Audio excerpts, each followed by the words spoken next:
Oklahoma City, all of you. Raise your hand if you drove from elsewhere. Oh, wow, okay. Me too. I like it here.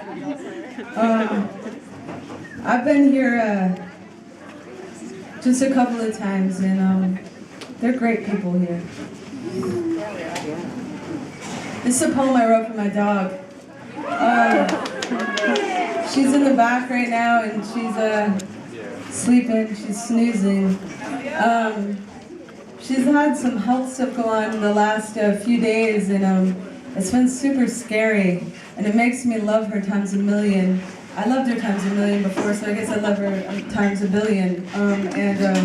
Anyway, this is called A Letter to My Dog Exploring the Human Condition. Dear Squash, aka Squashy, aka Squishy, aka Squish Squash and you don't stop, aka Miracle Button, aka Little Perfect Peanut, aka my beating heart with fur and legs. I know you think it's insane that I still poop in the house, that I choose to wear underwear and pants, giving no one the opportunity to smell my true disposition. But on the days I need to feel better about myself, I don't just pee on someone's pee. Don't worry, I'm not that kinky. Don't worry, I'm not fooled by my thumbs. I know I am not the tadpole's final project. I know I am not the last species evolution prays to become. I can't even swallow my own pride long enough to let myself drool when something smells delicious. What must you think of my mirror face? Or how much of my day I spend practicing my butch voice, my baby I'll fix your carburetor with my toolkit voice, when you know full well there is nothing in my toolkit besides a massive collection of self-help books that have helped me do nothing but feng shui the skeletons in my closet. Don't you just love how that femur accents the sofa set, Squash? I'm sorry I cry every time I take you to the vet. I'm sorry they take your temperature like that. I'm sorry I take you there when you've only got a bug bite. Humans hold so tight to the leash of life, but you will roll in anything dead and wear it like perfume. I wish I had your nose for eternity.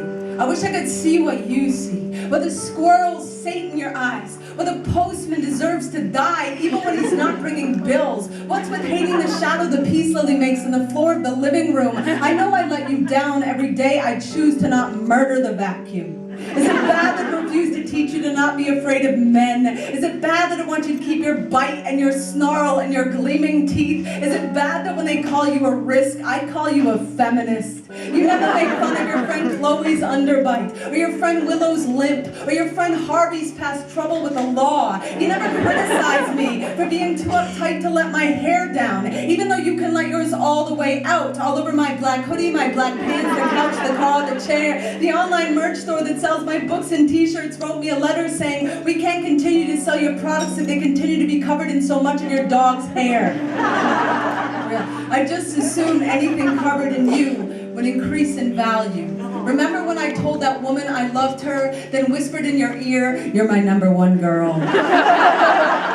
If I could, I would put your beating heart in my mouth and suck on it like a piece of candy so I could fondly understand how you got so sweet. I know my therapist likes you more than she likes me, and I still let you sleep on her couch. You taught me a good nap is the best therapy. You taught me to sit when I damn well want to sit. I don't care that you never talk about patriarchy or capitalism or the heteronormative hegemonic paradigm. I know you're saving the world every time you get poo stuck in your butt hair and you don't go looking for someone to blame.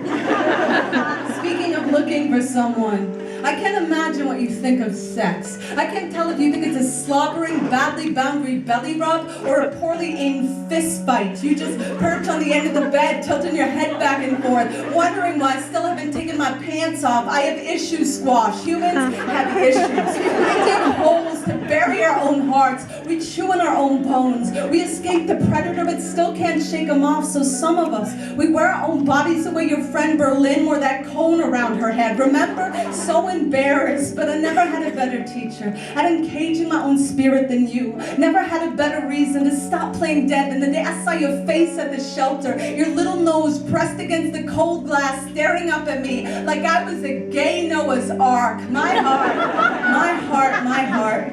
every time I give you a treat, you run around the house looking for a place to hide it till you finally come to where I'm sitting and hide it directly under me. The most important thing I've ever built in my whole life is your trust. May you always feel entitled to more than your fair share of the bed. May you always tear the stuffing out of every toy I give you so I can constantly be reminded to keep spilling my guts, to keep saying, I don't know how we will ever make peace with the shortness of your lifespan, but I promise to make sure you know you are so loved every second you are here. You know my hands will build the sturdiest ark they possibly can to hold your holy howl and your holy bark and your holy beg, Squasharoonie Gibson, little perfect peanut, my beating heart with fur and legs.